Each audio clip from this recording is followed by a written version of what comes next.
Dear student, स्वागत है आप सभी का एयर केमिस्ट्री क्लासेस में। और आज के अपने क्लास का टॉपिक है क्लास 11 से केमिकल बॉन्डिंग पढ़ेंगे हम लोग, जिसमें हम लोग पढ़ रहे हैं अभी रेजोनेंस का। इससे पहले एक वीडियो डाला है मैंने, जिसमें आपको मैंने पूरी तरह से रेजोनेंस होता क्या है, कैसे पॉसिबल होता है, कहाँ से नीड आया उसका, कि रेजोनेंस का कॉन्सेप्ट कहाँ से निकल कर सामने आया, क्यों रेजोनेंस पढ़ना पड़ रहा है। ठीक है, ये सारी बातें मैंने उस वीडियो में बताई है। लिंक वीडियो का डिस्क्रिप्शन बॉक्स में दे दूंगी, वहाँ से ज़रूर देख लें उसे। आज उसी का सेकंड पार्ट है ये।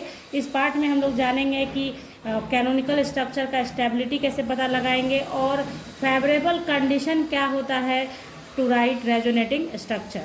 तो वो स्टेबिलिटी उसी में आ जाएगा, आपका साथ साथ में चलेगा। तो यहाँ पे आज हम लोग जानने वाले हैं rules for writing resonating structure, यानी रेजोनेटिंग स्ट्रक्चर आप कैसे लिखेंगे। ठीक है, इस रूल को जानेंगे हम लोग। तो अगर चैनल पर नए हो बच्चों तो चैनल को सब्सक्राइब करो बेल आइकन के साथ, ताकि नोटिफिकेशन समय से मिले और आप लोग वीडियोज़ को देख पाएँ और अपना वैल्यूएबल कमेंट दे पाएँ कि हाँ वीडियोज़ में क्या आपको सब कुछ समझ में आ रहा है या नहीं आ रहा है। ठीक है, तो चलिए स्टार्ट करते हैं अपना क्लास। ओके, तो सबसे पहले देखिए, सबसे पहला है each structure should have the same number of unpaired electron. पहला क्या है कि अगर अनपेयर्ड इलेक्ट्रॉन है, आपके एटम के पास अनपेयर्ड इलेक्ट्रॉन है, लोन पेयर नहीं बोल रही हूँ, अनपेयर्ड इलेक्ट्रॉन है, तो अनपेयर्ड इलेक्ट्रॉन सबके पास सेम होना चाहिए। ऐसा नहीं कि एक के पास एक अनपेयर्ड है तो दूसरे के पास 4 अनपेयर्ड नहीं होगा। आपको क्या होना चाहिए, सिमिलर होना चाहिए। जैसे एग्जांपल आप देख रहे हैं, यहाँ भी देखिए नाइट्रोजन के ऊपर एक अनपेयर्ड इलेक्ट्रॉन है, यहाँ ऑक्सीजन के ऊपर 1 अनपेयर्ड इलेक्ट्रॉन है। न्यूक्लियाई अपना पोजीशन नहीं चेंज करता है, सिर्फ इलेक्ट्रॉन का डीलोकलाइजेशन होता है। पिछले वीडियो में भी मैंने नंबर ऑफ टाइम्स इस बात को कहा था कि रेजोनेंस क्या है, डीलोकलाइजेशन ऑफ इलेक्ट्रॉन है। इलेक्ट्रॉन डीलोकलाइज होता रहता है। देखिए सेकेंड रूल है, nuclei of the atom in each structure must remain in fixed position, only the arrangement of electrons में चेंज। आपको जो बातें अभी बोली मैंने कि न्यूक्लियाई जो होता है, यानी न्यूक्लियस जो होता है, यानी एटम जो जहाँ है एज इट इज रहता है, सिर्फ आपके इलेक्ट्रॉन का पोजीशन चेंज करता है। जैसे आप बेहतरीन रूप से क्या कहते हैं, परिचित हैं बेंजीन रिंग से। बेंजीन रिंग में आप बेंजीन रिंग को चाहो तो ऐसे लिखते हो ना, या फिर कुछ बच्चे ऐसे भी लिख देंगे तो कोई दिक्कत नहीं आती है। तो ये क्या देख रहे हैं, ये रेजोनेटिंग स्ट्रक्चर ऑफ बेंजीन है। क्यों? क्योंकि डीलोकलाइजेशन ऑफ इलेक्ट्रॉन हुआ, इलेक्ट्रॉन डीलोकलाइज हुआ तो इस स्ट्रक्चर में से इस स्ट्रक्चर में कन्वर्ट हो गया। तो ये दोनों स्ट्रक्चर को कैकुले स्ट्रक्चर कहते हैं। कैकुले साहब ने इसे इंट्रोड्यूस किया था, इसलिए इसको कैकुले स्ट्रक्चर के नाम से जानते हैं। बेंजीन जब आप पूरे डिटेल में पढ़ते हैं ना, तो आप जानेंगे, आपको जानकर बहुत खुशी होगी कि बेंजीन रिंग के इन्वेंशन में बहुत टाइम लग गया, बहुत लोगों ने बहुत तरीके से सोचा, तब आखिरकार कैकुले साहब उसमें सफल हुए और उन्होंने आपके लिए जो बेंजीन का रिंग आज के डेट में आप बनाते हैं ना, अल्टरनेट पोजीशन पे डबल और सिंगल बॉन्ड डाल के, वो कैकुले का ही दिया हुआ है। इसलिए याद कर लीजिएगा इस बात को कि वो जो रिंग बनाते हैं आप, वो कैकुले फॉर्म है। उसी तरह से देखिए, कैकुले के पहले कुछ और भी थे जिन्होंने बनाया था बेंजीन रिंग को, तो इस तरह का स्ट्रक्चर उन्होंने दिया। तो आप गौर करेंगे तो इस स्ट्रक्चर में आपको दिखेगा कि पोजीशन ऑफ एटम सेम है, सिर्फ इलेक्ट्रॉन का डीलोकलाइजेशन चेंज हो रहा है, इलेक्ट्रॉन अपना पोजीशन बदल रहा है और डिफरेंट स्ट्रक्चर आपको दे रहा है। इस तीनों स्ट्रक्चर को बोलते हैं डिवार फॉर्म। ये डिवार का दिया हुआ था, इसलिए इसको डिवार फॉर्म कहते हैं। तो ये सब बहुत लेंदी था, लेकिन इन्हीं के माध्यम से एक बहुत आसान सा स्ट्रक्चर निकाल के दिया कैकुले साहब ने। इसलिए थैंक यू कैकुले साहब को बोलना चाहिए, क्योंकि बेंजीन रिंग लिखना बहुत आसान हो गया। अगर आप सोच के देखो ना, ऐसा लिखना होता, ऐसा लिखना होता, ऐसा लिखना होता, तो कितना मुश्किल हो जाता मैकेनिज्म पढ़ना बेंजीन से रिलेटेड। ठीक है, तो ये हो गया आपका सेकंड नंबर। समझ गए आप लोग कि पहला क्या था, अनपेयर्ड इलेक्ट्रॉन सेम रहना चाहिए सभी के पास। दूसरा क्या था, न्यूक्लियस फिक्स होता है बट इलेक्ट्रॉन अपना पोजीशन बदलता है। नेक्स्ट नंबर पे चलते हैं हम लोग। तो देखिए नेक्स्ट बट बहुत important, structure in which negative charge resides on most electronegative atom and positive charge on most electropositive atom is closest to the true structure. यानी आपको जो बताया गया है कि रेजोनेटिंग स्ट्रक्चर जितना भी आप बनाते हैं, उसके बाद एक फाइनल उन सब के एक फाइनल स्ट्रक्चर बनता है जिसे आप लोग बोलते हैं क्या, रेजोनेंस हाइब्रिड स्ट्रक्चर। तो रेजोनेंस हाइब्रिड स्ट्रक्चर किसके क्लोजेस्ट होता है, जो कैनोनिकल स्ट्रक्चर सबसे ज़्यादा स्टेबल होता है उसी से नज़दीक होता है, यानी उससे ही मिलता जुलता स्ट्रक्चर होता है किसका, रेजोनेंस हाइब्रिड स्ट्रक्चर का, उससे मिलता जुलता होता है। तो उसमें क्या है, ये बहुत इंपॉर्टेंट है, जब कोई रूल नहीं लगे तो इसको ध्यान में रखिएगा कि आपका अगर इलेक्ट्रोनिगेटिव के ऊपर निगेटिव चार्ज है और इलेक्ट्रोपॉजिटिव पे पॉजिटिव चार्ज है तो वो आपका स्टेबल होगा रेजोनेटिंग स्ट्रक्चर, और अगर कोई चार्ज नहीं है तो वो सबसे ज़्यादा स्टेबल होगा। यानी नॉन पोलर जो होगा, non polar more stable then polar, ये ध्यान रखिएगा।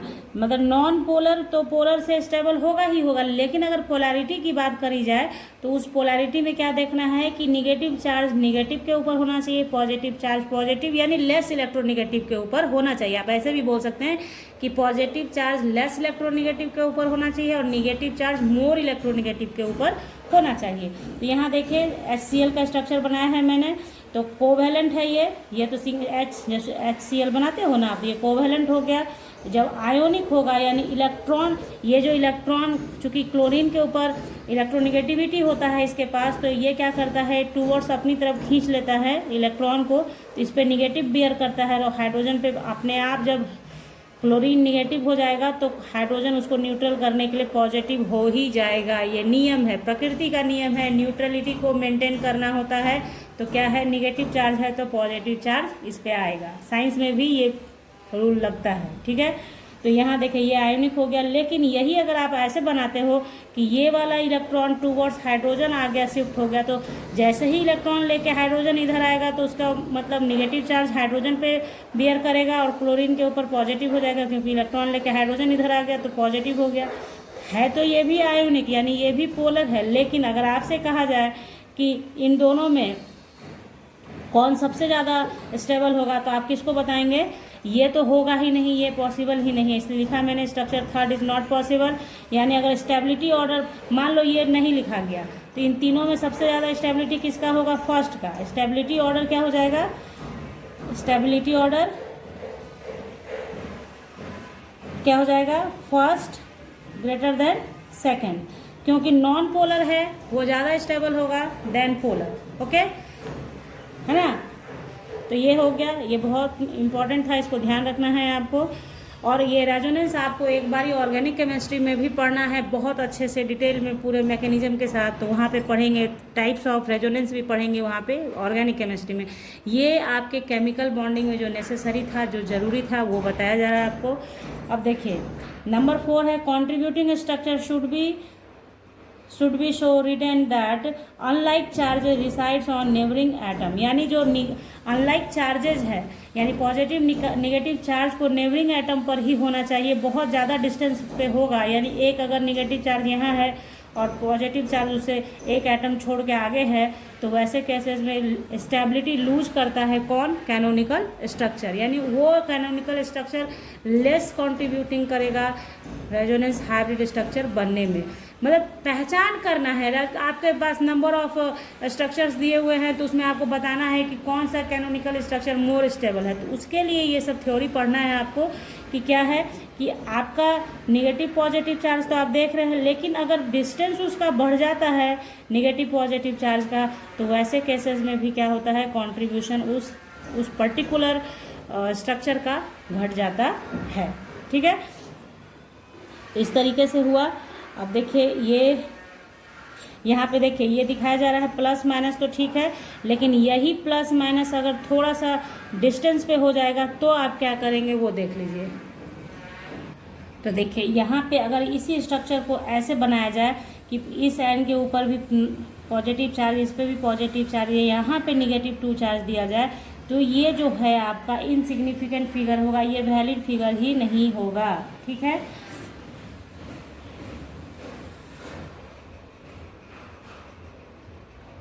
ठीक है, तो कहने का अर्थ क्या हुआ कि निगेटिव पॉजिटिव चार्ज जब भी होगा तो अपने न्यूरिंग एटम पर होगा, यानी एक दूसरे के बगल में होगा। यहाँ क्या हो रहा है, पॉजिटिव पॉजिटिव न्यूर में आ रहा है, जबकि निगेटिव चार्ज यहाँ पे दूर हो गया है, इसलिए ये इनसिग्निफिकेंट फिगर हो जाएगा। ध्यान रखना है आपको, कुछ नहीं है, नथिंग, इसमें कोई भी ऐसा बात नहीं है ना खास कि एकदम प्रेशर हो जाए आपको। एकदम सिंपल सा बात है जो डे टू डे लाइफ में, यानी केम साइंस के लाइफ में जो आप रोज़ देखते हैं ना कि मोर इलेक्ट्रोनिगेटिव पे निगेटिव चार्ज, इलेक्ट्रोपॉजिटिव पे पॉजिटिव चार्ज, वो स्टेबल होगा। तो वही बातें यहाँ बताई जा रही हैं, कुछ भी ऐसा नहीं है कि आपको भारी लगे।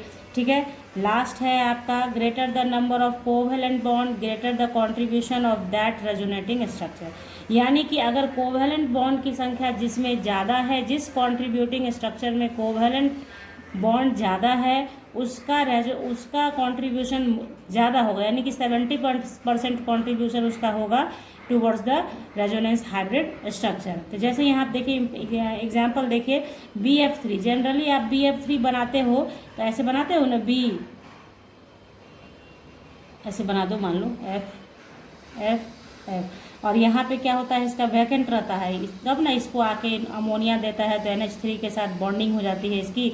इसके पास 2 इलेक्ट्रॉन लेस है, क्या से, ऑक्टेट से, क्योंकि 2 2 4 2 6 तो हो गया, 2 इलेक्ट्रॉन की कमी है। लेकिन अगर इसी स्ट्रक्चर को आप मान लो कि फ्लोरीन, सारे फ्लोरीन के पास क्या है, लोन पेयर ऑफ इलेक्ट्रॉन है ना अपना, तो उसमें से कोई भी फ्लोरीन इसके साथ क्या करेगा, इसको, चूंकि इसका वैकेंट है, समझ लीजिए ये कैसे स्ट्रक्चर लिखा गया है, चूंकि इसका ऑर्बिटल वैकेंट है तो क्या करेगा, ये इसको दे सकता है ना। तो देगा, जैसे ही देगा तो बॉन्डिंग हो जाएगी आपस में। और ये देखिए इलेक्ट्रॉन दिया तो किसी भी, इस फ्लोरीन ने दिया तो इसके ऊपर पॉजिटिव हो गया, और इस ब्रोरोन ने लिया तो इसीलिए इसके ऊपर निगेटिव चार्ज हो गया। तो इसी चीज़ को यहाँ दिखाया गया है। समझ में आता रही है आपके कैसे बनाया गया। यानी BF3 का जनरल स्ट्रक्चर जो होता है उसमें कोवेलेंट बॉन्ड 3 ही होता है, लेकिन BF3 में अगर चूंकि लोन पेयर ऑफ इलेक्ट्रॉन है, इसका डीलोकलाइजेशन आप कर सकते हो। तो डीलोकलाइजेशन जैसा ही किया हमने तो B और F के बीच में डबल बॉन्ड बन गया, तो एक इस पर प्लस आ गया, चूंकि इसने दिया इसलिए प्लस, इसने लिया इसलिए निगेटिव, तो FF हो गया। उसी तरह से फिर आप आगे शिफ्टिंग करो। ठीक है, तो यहाँ दिखा रहा है आपको शिफ्ट होता जा रहा है, मतलब ये अब इसको दे रहा है और ये इधर से अपना इलेक्ट्रॉन शिफ्ट करा रहा है एक दूसरे से। तो ठीक है ना, तो इस तरीके से 3 स्ट्रक्चर आपके सामने तैयार है। तो आप ये कह सकते हो कि इस केस में क्या है आपका, कि कोवेलेंट बॉन्ड ज़्यादा है, इसलिए इस स्ट्रक्चर से ये स्ट्रक्चर ज़्यादा स्टेबल होगा। बात आई समझ में, कोवेलेंट स्ट्रक्चर ज़्यादा है, इसमें कोवेलेंट बॉन्ड दिया हुआ है, यहाँ पे मैंने लिख दिया है the double bond structures of BF3 are important because of the formation of an additional covalent bond. इन तीनों का एक ही है, ये तीनों एक ही जैसा स्ट्रक्चर है, एक ही टाइप का है, इसलिए इन तीनों का एनर्जी लेवल भी सेम होगा। बात आई समझ में, इसमें कोई भी ऐसा नहीं है जिसका एनर्जी लेवल आगे पीछे होगा, क्योंकि सब में क्या आप देख रहे हो, F के ऊपर पॉजिटिव है, B के ऊपर निगेटिव है, किसी भी तरह का चेंजेस देखने को नहीं मिल रहा है। इसलिए ये all are equally important for the contributing in resonance hybrid structure. Okay, तो ये सारे के सारे ये सारी बातें थी। तो इस तरीके से आज के क्लास में आप लोगों ने जान लिया है कि रेजोनेटिंग स्ट्रक्चर का स्टेबिलिटी कैसे पता लगाएंगे और कैसे लिखा जाएगा स्ट्रक्चर, ये आपने जाना। और इसको और डिटेल में आप ऑर्गेनिक केमिस्ट्री के अंदर जानेंगे। तो आई होप कि आपके समझ में आ गया है जो आपको ज़रूरी था जानना केमिकल बॉन्डिंग में। तो समझ गए हैं तो लाइक कीजिएगा वीडियो को, अपने दोस्तों को भी शेयर कर लीजिएगा वीडियो। मिलेंगे हम लोग नेक्स्ट वीडियो में, तब तक के लिए bye, thank you, take care, have a nice day.